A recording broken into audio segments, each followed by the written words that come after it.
afternoon, everyone. Get in there a little closer, Jeff.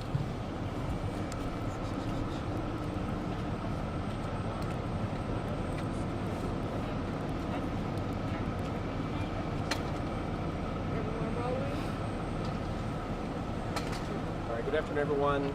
Deputy Chief Darren Schierbaum, D-A-R-I-N, Schierbaum, S-C-H-I-E-R-B-A-U-M. I want to start by just expressing the gratitude of this department for the excellent work of Grady Hospital today in responding to the injuries our officers sustained, and just acknowledging the graces that Almighty God had in our department today with our officers. So we'll start with that. This afternoon at approximately 1:15, the Atlanta Police Department was attempting to apprehend an armed robbery and aggravated assault perpetrator, which we believe was on Hapeville Road. And that person was wanted for a robbery and an aggravated assault with a firearm that occurred in October of last year. This perpetrator was a known gang member, documented gang member within the city. The officers were able to identify the individual. Officer moved in to take him into custody, at which time a physical fight ensued between the officer and the perpetrator. That perpetrator was able to retrieve a firearm that we believe he was carrying at the time, fired at the officer, striking him multiple times. And then the perpetrator fled into the apartment complex. The Atlanta Police Department really started operating in two modes: save the life of the officer, get him here to Grady Hospital, and also to apprehend the individual that was now an imminent threat to that particular neighborhood. So those two things were executed flawlessly. The officer was brought here to Grady Hospital, and our officers in very short order was able to locate the perpetrator, take him into custody with no further injuries to officers or that community that he had tried to attempt to find shelter into. At this time, the officer is here at the hospital in stable condition. He is seriously injured.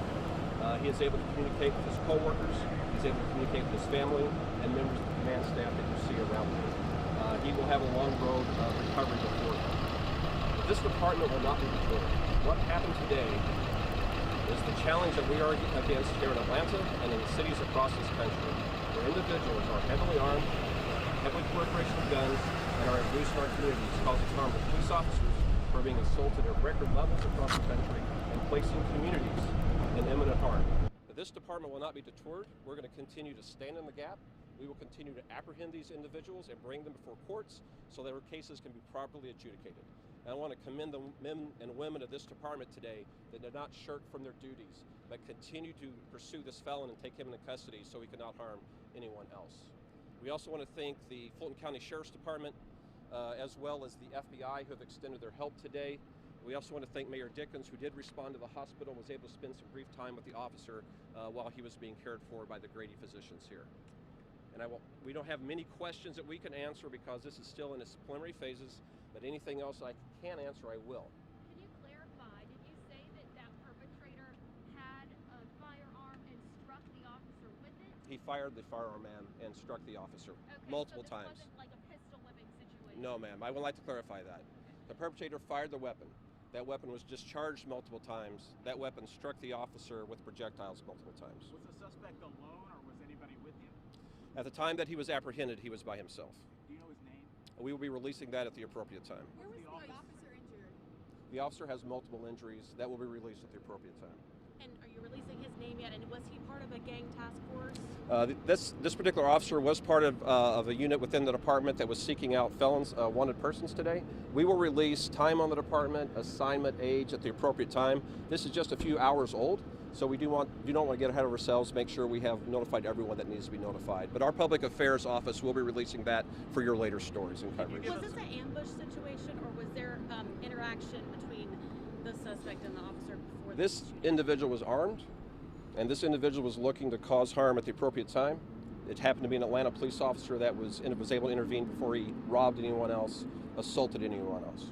You said there was a fight that ensued and then the suspect himself was armed, took out a gun and injured the officer? That is Did he correct. put that weapon somewhere else? We don't know where he had the weapon, so we believe he had that weapon on him at the time the officer engaged him. Can you Which put gang? this? Go ahead.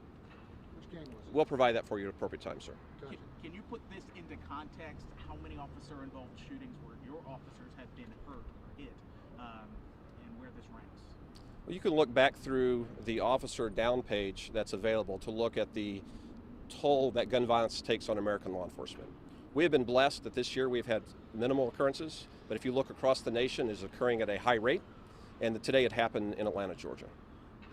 the area where this took place, okay, that's a hot spot, right?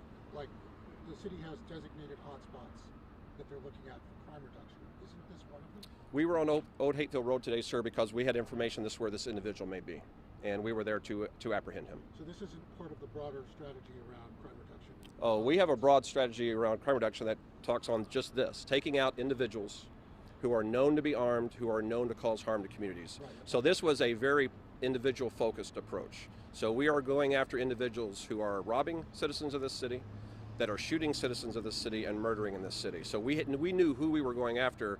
It just happened to be that's where we were taken to today. Is that area a hotspot, a known hotspot for gang activity? I do not have the crime stats in front of me to define this particular area. What I do know is that there's citizens in this community that are law-abiding, that want to have a peaceful neighborhood, want to be able to use their parks, use their public spaces, and that's why we were there today. Are you guys message going do to you wanna officers send? what happened back in the October robbery and assault? We're going to provide that information too. We'll be able to give you the police report that shows why we're there today. And the officer is in surgery now? The officer's being cared right now in the trauma center of the hospital behind me. What message do you want to send to other gang members who want to? What message do you want to send? The Atlanta Police Department will not be deterred. This today only reinforces why we took the oath and why we're here. So every gang member should know that if you're committing crimes in this city, we're going to come and we're going to arrest you. And we're going to bring you before court. And we will continue to stand in the gap for the citizens of this city. And are you looking Thank for you all. anybody else at this All right.